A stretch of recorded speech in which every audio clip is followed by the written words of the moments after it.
L'ambiance fut celle des grands soirs, le stade était bien garni par un public bordelais qui aura gardé un très bon souvenir de ces 18 professionnels qui ont passé toute une saison sous les couleurs marine et blanc.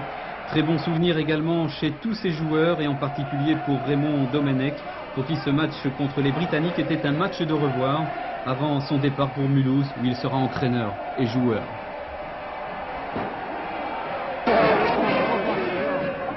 Tout à l'heure, dernière soirée officielle à Bordeaux, après 2 années passées sous ce maillot. Oui, il faut bien finir un jour, n'importe comment. J'ai fait un choix, maintenant il faut que je parte, ça se termine bien. En plus, j'apprécie parce qu'aujourd'hui, il y a beaucoup de monde pour un match finalement amical, pour nous remercier. Et on va en profiter, je vais en profiter pour remercier tous les Bordelais qui m'ont fait très plaisir, surtout cette saison. Alors vous partez avec un titre de champion de France, c'est quand même pas rien. Mais est-ce que vous garderez un autre souvenir intéressant de ce passage à Bordeaux? Ah oui, bon, le titre est déjà un souvenir très intéressant. J'ai découvert une région que je ne connaissais pas du tout et je pense que je reviendrai y passer quelques vacances de temps en temps.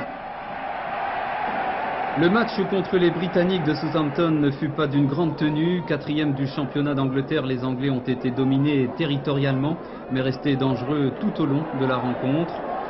Le sort du match, nous allons le voir se jouer à la 70e minute. Toujours sur une contre-attaque britannique, Pluquet, alors qu'il filait vers les buts de Delachey, Touvenel lui subtilisait la balle, pour certains à la régulière, pour d'autres non. Nous allons revoir l'action.